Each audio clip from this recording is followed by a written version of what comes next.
Bonjour à toutes et à tous et bienvenue dans cette vidéo qui a pour but de vous proposer une méthodologie pour aborder l'entraînement à l'activité de compréhension orale afin de permettre à vos élèves de progresser et de réussir. Je suis Harry Boiniche, IAIPR d'anglais dans l'Académie de Toulouse et vous accompagnerai tout au long de cette vidéo. La démarche que je vais vous proposer s'inspire, au-delà de mes travaux personnels et des divers articles de recherche que j'ai pu consulter, du travail de Vincent Glénat, mon collègue IAIPR d'anglais à Toulouse, ainsi que des mémoires de master ou DU-MEF rédigés par Bastien Roch, professeur stagiaire dans l'Académie de Nice en 2020-2021, et Camille Leblond, professeur stagiaire dans l'Académie de Grenoble en 2018-2019. Avant d'aborder la méthodologie à adopter lors d'une activité de compréhension orale, il est tout d'abord intéressant de se pencher sur quelques préalables et notamment les raisons pour lesquelles la compréhension orale pose tant de problèmes aux élèves et est souvent vécue par eux comme difficile, voire insurmontable. Il y a en effet des différences notoires entre compréhension de l'écrit et compréhension de l'oral qui rendent cette dernière moins évidente pour les élèves. À l'écrit, des indices visuels sont présents et ils sont nombreux. Il est facile pour les élèves de repérer, entre autres choses dans un texte, les majuscules, les chiffres, les mots ou phrases transparents, la ponctuation et la segmentation des phrases, ainsi que la mise en page et ou la division du texte en paragraphes. Si vous êtes intéressé par l'entraînement des élèves en compréhension écrite, vous retrouverez une vidéo que j'ai déjà réalisée à ce sujet en flashant ce QR code ou en suivant le lien disponible dans la description de la vidéo. Tout indice visuel est en revanche absent d'une compréhension orale, si tant est que l'on parle d'un audio seul. Nous évoquerons le cas des vidéos dans quelques minutes. De plus, comme le dit le proverbe bien connu, les paroles s'en vont, les écrits restent. Il est possible pour un élève de revenir au texte autant de fois qu'il le souhaite lorsqu'il travaille à l'écrit, alors qu'il ne dispose en compréhension orale que d'un nombre d'écoutes limité. Enfin, à l'écrit, l'élève détermine lui-même sa cadence de travail. Il peut passer de longues minutes sur une phrase ou un paragraphe problématique si nécessaire. En compréhension orale, c'est le support qui est le maître du temps, et l'élève ne peut que tenter de suivre le rythme du mieux qu'il peut.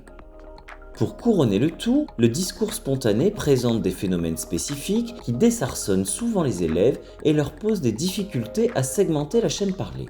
Dans son article de 2003, intitulé Promoting Perception, Lexical Segmentation in Second Language Listening, John Field se penche sur certaines de ces caractéristiques propres au discours spontané, appelées en anglais Fast Connected Speech, qui peuvent mettre les élèves en difficulté. L'assimilation, qu'elle soit régressive ou progressive, l'élision, la réduction et la resyllabification. Arrêtons-nous un moment sur chacun de ces phénomènes. Pour comprendre le phénomène d'assimilation, il faut d'abord saisir le concept de voisement, c'est-à-dire la vibration des cordes vocales pour un son où elles ne sont pas censées vibrer, et le dévoisement, au contraire, la non-vibration de ces cordes vocales pour un son où une vibration est normalement attendue.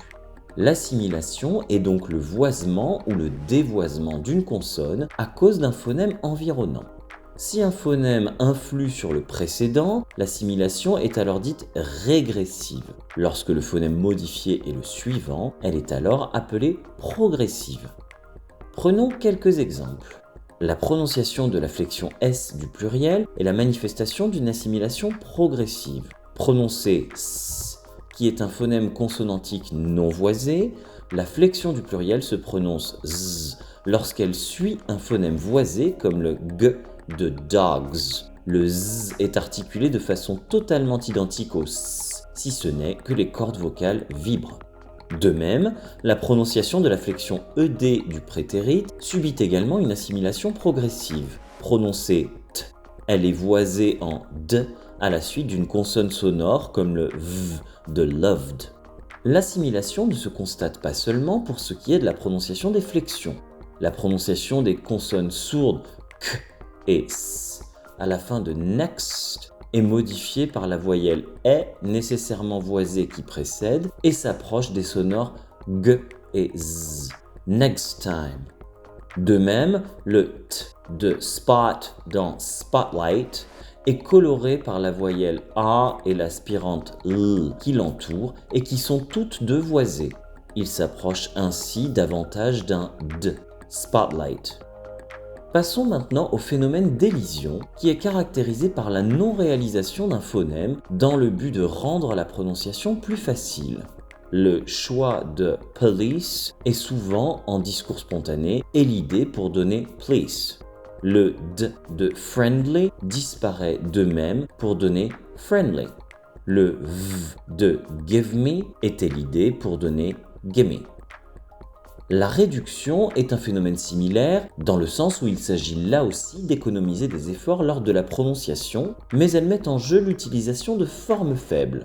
Ainsi, didn't he devient didn't he, must have been devient must have been, et would you give me some of that est réduit en would you give me some of that. Le phénomène de resyllabification, enfin, est celui par l'intermédiaire duquel un phonème consonantique final peut s'attacher à la syllabe suivante. Went in et went in sont ainsi prononcés de la même façon, tout comme d'ailleurs find out et find out. Dans la phrase My name is Anne, on voit bien la resyllabification à l'œuvre par deux fois lorsqu'elle est prononcée rapidement. My name is Anne. Nous venons d'examiner de nombreuses raisons pour lesquelles la compréhension orale est une activité plus difficile que la compréhension de l'écrit. Afin de tenter de proposer une méthodologie adaptée au mieux au fonctionnement des élèves, penchons-nous maintenant sur les processus mentaux à l'œuvre lors d'une compréhension orale. Marie-Josée Grémaud et Henri Olek, dans leur article de 1990 intitulé « La compréhension orale, un processus et un comportement », présentent deux modèles mentaux concurrents qui articulent forme et sens. Le modèle sémasiologique, qui va de la forme, c'est-à-dire des sons, au sens, donc à la compréhension, et le modèle onomasiologique qui part du sens, ce que l'on sait, ce que l'on pense ou ce que l'on mentalise, pour aller vers la forme, c'est-à-dire le texte que l'on reconstitue. Les étapes que suit un cheminement sémasiologique sont les suivantes. Une première étape de discrimination consiste à reconnaître les phonèmes et à les stocker en mémoire de travail. L'étape suivante de segmentation est celle où l'auditeur parvient à distinguer des mots ou groupes de mots à partir des phonèmes entendus. Enfin, l'étape d'interprétation permet d'associer du sens à ce qui a été entendu. Dans le modèle onomasiologique, l'auditeur émet d'abord des hypothèses qui peuvent être de diverses natures. Elles peuvent se fonder sur le contenu de ce qui est entendu, elles peuvent également être sémantiques, c'est-à-dire s'appuyer sur des connaissances obtenues hors écoute, lors d'une phase d'anticipation par exemple. Elles peuvent enfin être pragmatiques, utilisant des connaissances au-delà du sens littéral des mots, comme l'interprétation du ton et de l'intonation, comme dans le cas du sarcasme ou des questions par exemple, ou bien relever de la connaissance du type de texte qui permet à l'auditeur de convoquer des attendus en matière de contenu. La seconde étape dans le modèle onomasiologique est celle de la vérification de ces hypothèses par la prise d'indices qui les confirment ou les infirment. La mise en œuvre de ces deux modèles est facilement visualisable sur la taxonomie de Bloom révisée présentée à l'écran. Le niveau de chaque opération sur la pyramide indique la complexité mentale de ladite opération pour un apprenant. Les repérages sont ainsi des opérations de bas niveau cognitif, alors que l'émission d'hypothèses se place au sommet de la charge cognitive. Il sera donc crucial d'alterner les processus de haut et de bas niveau cognitif pour ne pas sursolliciter les élèves ou au contraire les ennuyer. Fort de ces divers préalables, venons-en maintenant à la démarche proprement dite. Comme dans toute activité de compréhension, il s'agit bien de construire l'autonomie des élèves. Ainsi, le questionnement direct, les QCM ou encore les textes à trous sont à bannir car ils ne rendent pas l'élève autonome et ne font que vérifier sa compréhension. De même, les consignes vagues de type take notes ou find keywords n'expliquent pas non plus à l'élève comment diriger son attention. On cherchera, au contraire, à conscientiser les stratégies précises utilisées et les phénomènes étudiés pour que ces compétences soient transférables par les élèves à d'autres documents et d'autres contextes. Je vous propose à cet effet une mécanique toujours identique.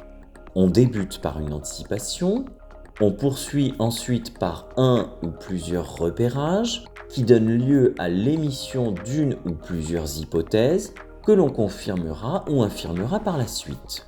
C'est cette succession de 3 étapes répétées plusieurs fois qui permettent aux élèves de reconstruire le sens.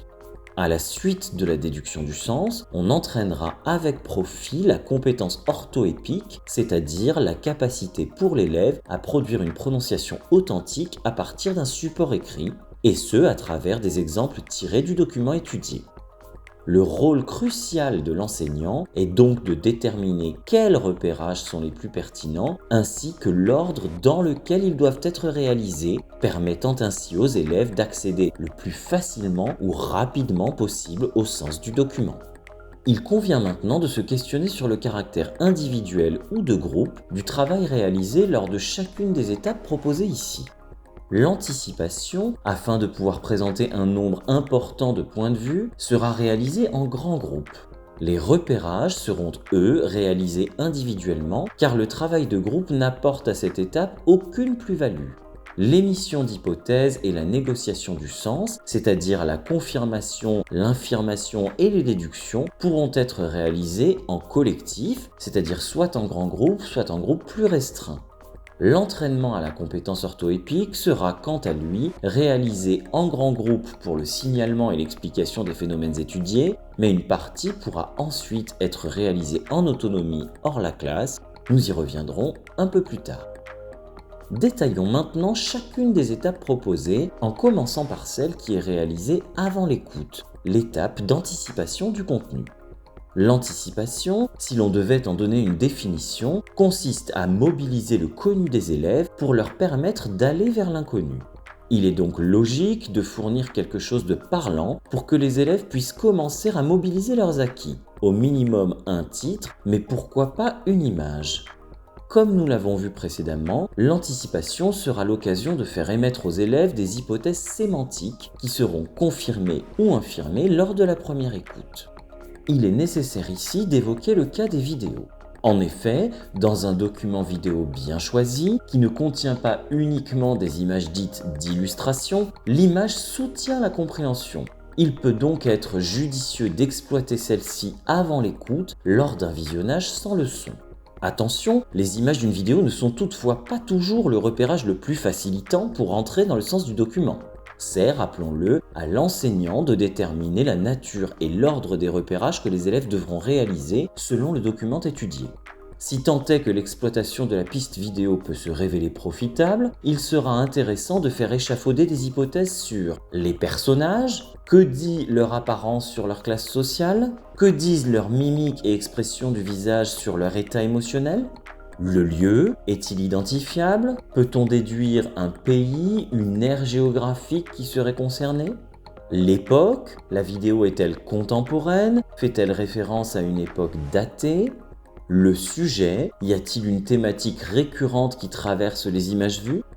Il sera également intéressant de se pencher sur le type de document en examinant pour cela la grammaire de l'image. Si l'on constate la présence de plans et de mouvements de caméra à forte subjectivité, comme la plongée, la contre-plongée, de très gros plans, des travelling compensés que l'on appelle également effet vertigo, il y a de grandes chances pour que l'on se trouve en présence d'une œuvre de fiction. Si les plans et les mouvements de caméra sont moins marqués subjectivement ou moins dramatiques, avec une utilisation plus fréquente de plans d'ensemble, plans larges, rapprochés, poitrine, des zooms avant-arrière raisonnables, des panoramiques, etc., alors il y a fort à parier que le contenu est davantage informatif. La présence de bandeaux textuels d'identification de personnes, placés sous des plans fixes face caméra, est également très signifiante. Si elle est couplée à des plans informatifs, on est sûrement en présence d'un reportage, mais si elle advient avec du contenu fictionnel, alors il s'agit probablement d'une vidéo de behind the scenes ou de making of. Il est maintenant temps de passer à l'écoute du document. Quel repérage réaliser en vue d'une compréhension globale ? Souvenez-vous que la réalisation d'un ou plusieurs repérages, ce qui constitue une opération de bas niveau cognitif, sera toujours suivie d'une émission d'hypothèses, opération de haut niveau cognitif qui permettra de les exploiter. L'examen du nombre de voix, du ton de ces voix et de la présence d'un jingle ou d'une musique permettra d'échafauder des hypothèses sur le type de document. En effet, 2 voix au ton neutre avec un jingle éventuel pointeront vers une interview radio, Une voix au ton grandiloquent indiquera probablement un discours. Deux voix au ton animé ou même véhément qui s'interrompent fréquemment seront la manifestation d'un débat. Une voix au ton plus neutre signalera un reportage. Une voix au ton neutre ou mieux enjouée sur une musique continue présagera d'une publicité. La présence de bruit ambiant peut permettre une hypothèse sur le lieu dans lequel l'enregistrement a été réalisé. Des voitures ou des bruits urbains signaleront une scène se passant dans la rue. Des oiseaux qui gazouillent ou autres bruits de nature indiqueront que l'on est à la campagne.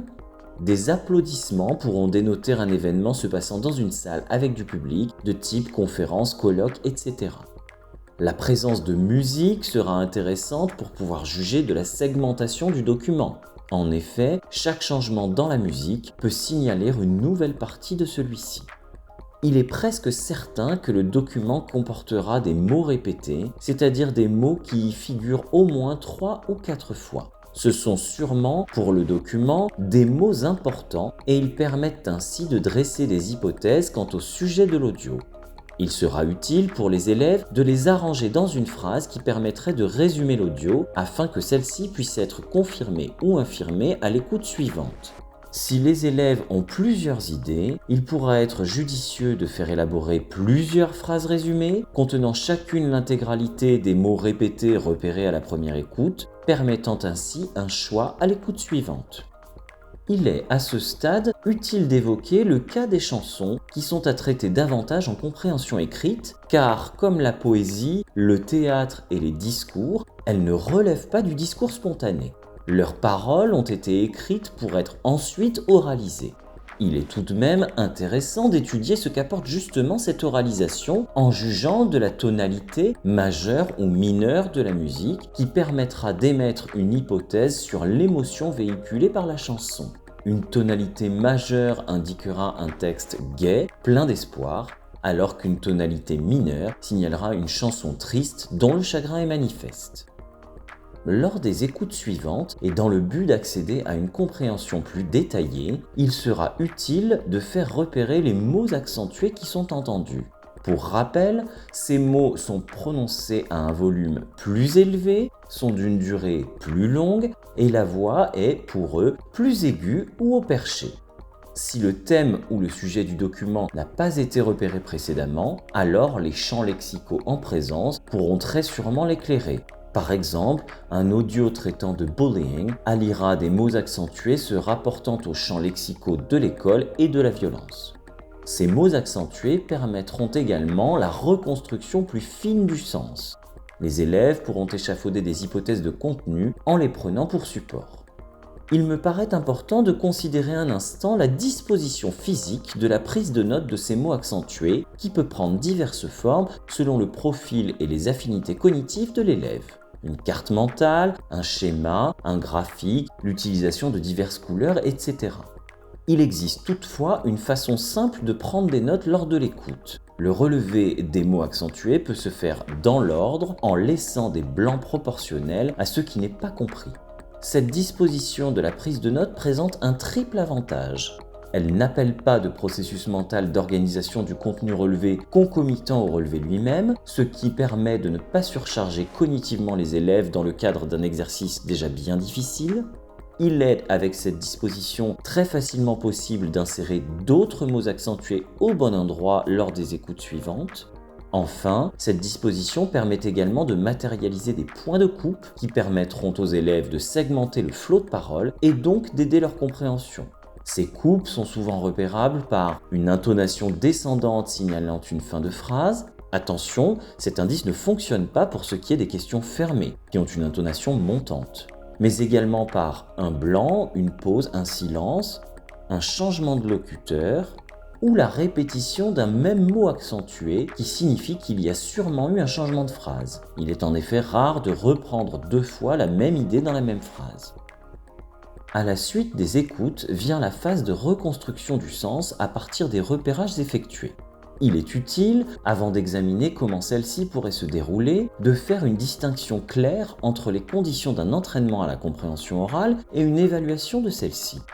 Si, dans les ex-EC, le compte-rendu de l'épreuve de compréhension orale se faisait en français, il est exclu, dans un contexte d'entraînement, de demander aux élèves de s'exprimer en français lors de la négociation du sens, qui est une phase à mener en langue cible.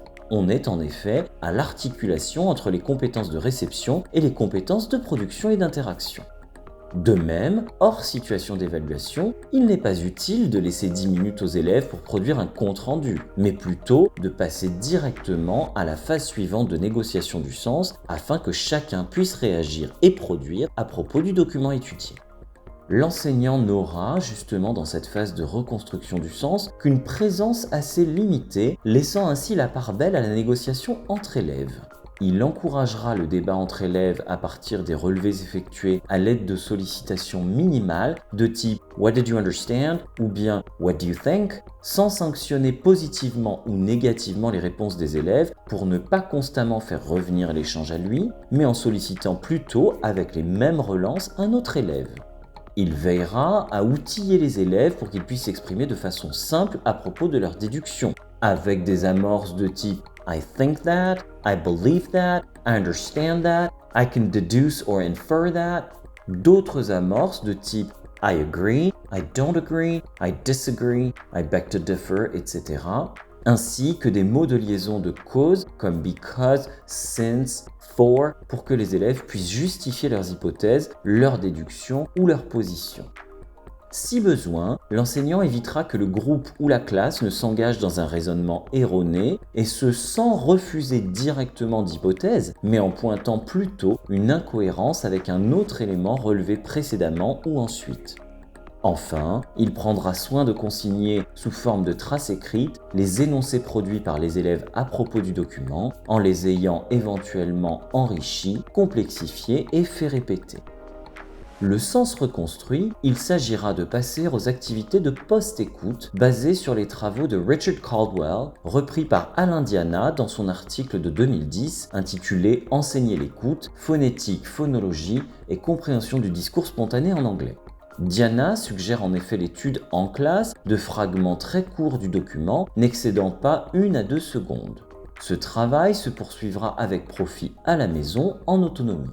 Sur chaque extrait choisi, il invite à passer par les étapes suivantes. Demander aux élèves de transcrire ce qui est entendu à l'aide de plusieurs écoutes. Dévoiler ensuite la transcription correcte. Analyser la dynamique accentuelle de l'extrait à l'aide d'une Window on Speech de Caldwell. Expliquons davantage cette étape. L'anglais est dit a stress time language, c'est-à-dire une langue faite d'alternance entre accent tonique et absence d'accent qui ont approximativement une durée égale. Diana choisit des exemples autour du mot association qui présente, lorsqu'il est isolé, 2 syllabes accentuées. Dans l'exemple in association with the Green Party, seule l'une de ces syllabes est encore accentuée. Dans les 3 exemples suivants, but it was opposed by the British Medical Association, the association is looking for another candidate, et it was done in association with the Sports Council, aucune syllabe du mot n'est accentuée et il est couplé à d'autres syllabes et mots non accentués, ce qui, au vu de la durée qui doit rester plus ou moins identique à celle des syllabes accentuées, peut créer ce que Caldwell appelle des squeeze zones. La dynamique accentuelle et le rythme de l'extrait pourront ainsi être étudiés très facilement grâce à ce procédé de la Window on Speech. Diana préconise ensuite l'étude de certains phénomènes phonologiques présents dans l'extrait choisi, comme ceux évoqués précédemment d'assimilation, d'élision, de réduction ou de resyllabification. En autonomie, on pourra ensuite demander aux élèves, en connaissance de cause, de reproduire l'extrait le plus fidèlement possible à vitesse naturelle en tenant compte des phénomènes étudiés. Il sera enfin judicieux de mettre à disposition le script et l'enregistrement que l'élève aura la liberté de contrôler afin qu'il puisse s'imprégner de la correspondance graphiphonie, écouter ou réécouter des passages qui lui ont semblé problématiques. Il convient de mentionner pour ces 2 dernières tâches à réaliser en autonomie tout l'intérêt des outils numériques. L'élève pourra enregistrer le ou les fragments du document et soumettre sa performance sur son ENT ou son LMS. De même, le document et le script associé seront mis à disposition sur l'ENT pour consultation en autonomie. Après vous avoir proposé une démarche que j'espère cohérente et sensée pour aborder les activités de compréhension orale, cette vidéo ne serait pas complète si elle n'évoquait pas l'entraînement quotidien à réaliser toute l'année qui contribuera au premier chef à faire progresser les élèves. Dans ce cadre, il est utile de rappeler combien il est important d'utiliser l'alphabet phonétique international et d'y habituer les élèves toute l'année. Cet alphabet est la seule façon de leur montrer visuellement les phénomènes phonologiques dont on parle. Il ne faut en effet pas se fier à leur oreille seule, qui pourrait être fermée à certains phénomènes ou manifestations phonologiques. Il n'est pas non plus envisageable de se fier à leur mémoire, dans l'espoir qu'ils puissent reproduire ce qui a été vu en classe. L'alphabet phonétique international sera donc nécessairement présent dans les traces écrites des élèves afin qu'ils puissent s'y référer lors de la reproduction précise de ce qui a été mis en bouche en classe. Le premier entraînement qui peut être réalisé est celui du lien graphie-phonie, et ce dans les deux sens. Pour un son, quelles sont les orthographes possibles ? Le son I ne pose certes pas vraiment problème. Le son A, en revanche, à tout le moins dans le cas d'un accent américain, est bien moins évident. Réciproquement, on examinera pour une orthographe donnée quels sons sont possibles. On peut à nouveau citer ici comme exemple la prononciation des flexions S et ED, ainsi que la règle du Magic E qui change la nature de la voyelle dans des clusters de type voyelle consonne suivi d'un E.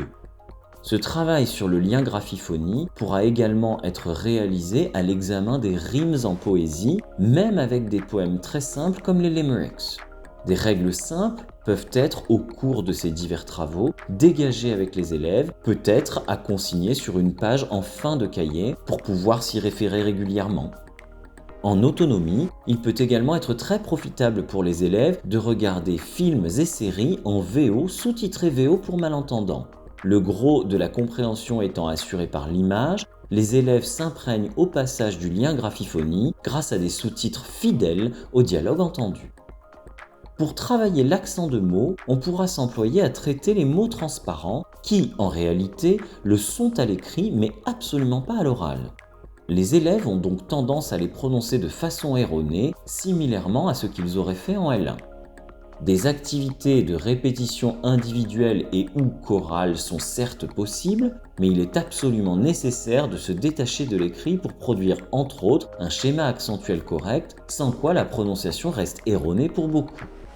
Pour contrer ce recours à l'écrit, il conviendra de transcrire le mot d'abord en alphabet phonétique international, sans l'écrire en anglais, et de passer par l'une de ces deux activités. Le backward building, qui consiste à gommer le sens du mot connu en commençant à le répéter par la fin, afin de se concentrer uniquement sur sa prononciation. On fera donc répéter successivement call, jickle, logical, illogical, biological, ou bien le battement des syllabes accentuées dans les mains ou sur la table qui a le même effet. Il permet de se concentrer uniquement sur le rythme en occultant temporairement le sens du mot. Le signalement de la réduction des syllabes inaccentuées en E ou E pourra d'ailleurs être combiné avec le battement de l'accent pour des résultats encore plus proches de l'authenticité. On pourra également étudier les suffixes forts qui induisent un déplacement de l'accent tonique et les suffixes faibles qui ne provoquent pas de déplacement dans le cadre de la dérivation à partir d'une racine, analyse que l'on pourra coupler au travail lexical de tous les jours sur la décomposition des mots. Pour aborder l'accent de phrase, il sera utile de montrer aux élèves comment le déterminer grâce à l'étude de la règle du last lexical item, l'accent portant très souvent sur l'information nouvelle, traditionnellement située en position rématique, c'est-à-dire en fin de phrase, selon l'ordre canonique thème-rème. L'accent peut pourtant porter sur d'autres mots lorsqu'une information contrastive est donnée. Il sera pertinent d'y sensibiliser les élèves et de leur demander de matérialiser cet accent contrastif lors de débats dans le cadre d'une réaction à ce qui a été dit précédemment. On pourra également gloser les effets de sens possibles en faisant poser la WH question correspondante au mot accentué dans une phrase. Au niveau de la phrase, toujours, l'étude de certaines réductions bien connues, les formes faibles de mots grammaticaux notamment, seront étudiées avec profit dans des contextes adaptés. Les formes faibles des modaux de probabilité pourront être abordées lors d'une enquête policière, She might have been killed in the living room, par exemple. Celle de will ou be going to dans une séquence sur ce que l'on souhaite faire plus tard. When I'm older, I will work as a doctor, etc. Enfin, pour aborder le schéma intonatif, il sera intéressant d'entraîner les élèves au repérage des 4 intonations existantes en anglais, rise, fall, fall rise et rise fall, pour transmettre du sens. Dans ce contexte, l'utilisation de documents à contenu subjectif ou émotionnel fort s'imposera pour pouvoir y puiser une variété d'intonations. Après leur repérage, on entraînera les élèves à la reproduction des intonations découvertes. J'espère que cette vidéo aura répondu à toutes vos interrogations sur l'activité de compréhension orale et que vous pourrez et souhaiterez mettre en pratique la méthodologie qu'elle propose afin de permettre à vos élèves de progresser. J'aurai plaisir à vous retrouver pour d'autres vidéos. Au revoir et à bientôt!